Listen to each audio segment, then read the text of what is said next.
अस्सलाम वालेकुम लिसनर, कैसे हैं आप। मैं उम्मीद करती हूँ आप सब खैरियत से होंगे। अल्लाह ताला हम सबको अपने हिफ्ज़ व अमान में रखे और शैतान के शर से बचाए, आमीन। आज का वाक़या मुझे एक नर्स ने भेजा है। उन्होंने अपना नाम लेने से और हॉस्पिटल का नाम लेने से मना किया है। चलिए उनकी अपनी ज़बानी ही ये वाक़या सुनते हैं। वो कहती हैं, मेरी ड्यूटी इमरजेंसी में होती थी। कुछ अरसे बाद मेरी ड्यूटी आईसीयू में लग गई।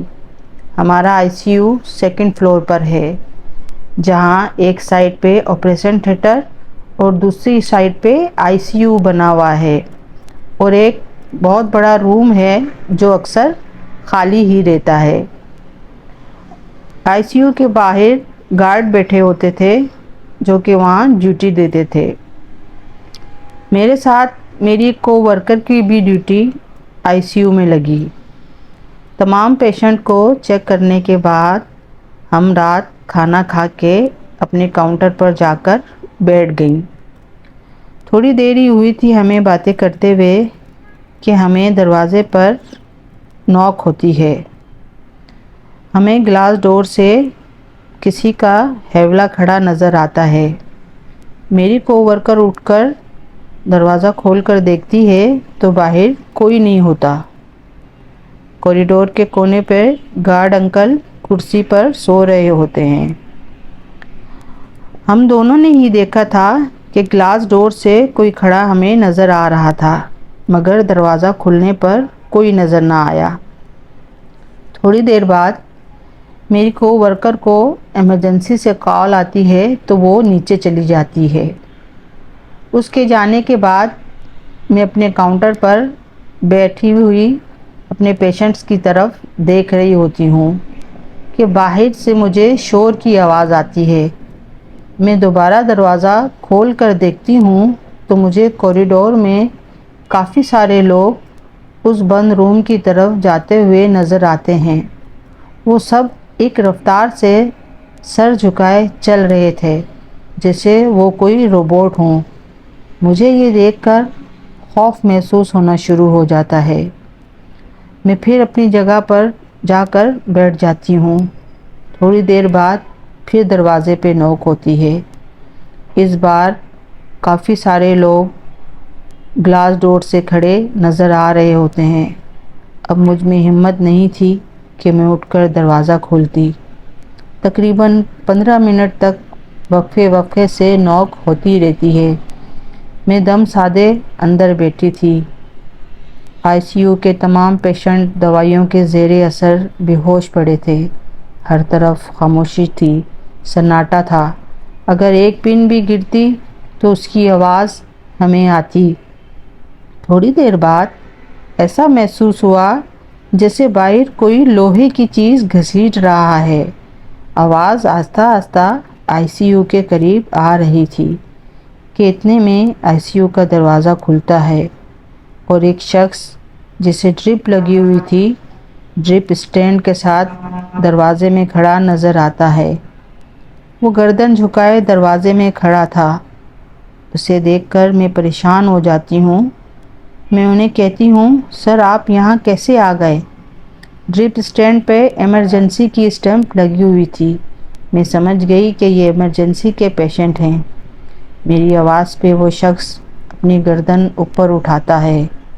उनका चेहरा जर्दी माइल हो रहा होता है। आंखें बेरौनक थीं, जिनमें ज़िंदगी की कोई रमक ना थी।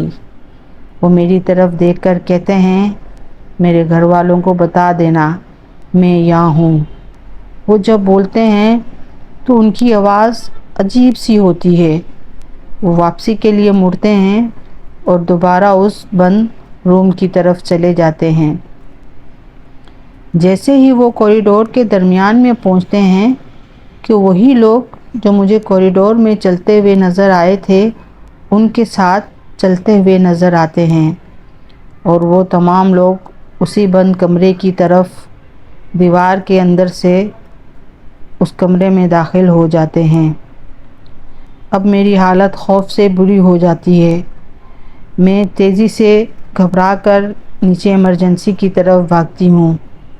میں ایمرجنسی کے اسٹاف کو اپنے ساتھ ہونے والا واقعہ بتاتی ہوں تو وہ بھی خوف زدہ ہو جاتے ہیں کہ اچانک میری نظر ایمرجنسی کے بیڈ نمبر 5 پہ پڑتی ہے تو وہی شخص جو مجھے ICU میں دروازے میں کھڑے نظر آئے تھے وہ وہاں مجھے بے ہوش پڑے نظر آتے ہیں۔ میں یہ دیکھ کر اپنے اسٹاف کو کہتی ہوں کہ یہ ہی تو وہ شخص تھے جو اوپر ICU میں مجھے ملے تھے۔ تو وہ مجھے حیرت سے دیکھتے ہیں اور کہتے ہیں کہ کسی کو یہ روڈ پر گرے ہوئے ملے تھے تو وہ انہیں اٹھا کر یہاں ہاسپٹل میں لے آئے۔ جس وقت یہ یہاں آئے ان کی ڈیتھ ہو چکی تھی۔ انہیں ڈیتھ ہوئے کافی گھنٹے ہو چکے ہیں۔ ہم نے ان کے ورثاء کو تلاش کرنے کی کافی کوشش کی لیکن ابھی تک کسی سے کوئی رابطہ نہ ہوا۔ میں یہ سن کر کہ انہیں مرے کافی دیر ہو چکی تھی تو وہ کون تھا جس سے میں نے بات کی اور جنہوں نے مجھے کہا کہ میرے گھر والوں کو بتا دینا کہ میں یہاں ہوں۔ مجھے یہ تمام باتیں سمجھ نہیں آ رہی تھیں۔ میں بہت خوفزدہ ہو چکی تھی۔ اس واقعے کے بعد میں نے اپنا تبادلہ چلڈرن وارڈ میں کرا لیا۔ میں دوبارہ کبھی سیکنڈ فلور پر نہیں گئی۔ اکثر ICU میں ڈیوٹی دینے والے اسٹاف کے ساتھ کوئی نہ کوئی حادثہ پیش آتا رہتا ہے۔ کوئی برداشت کر لیتا ہے اور کوئی وہ جگہ چھوڑ کر چلا جاتا ہے۔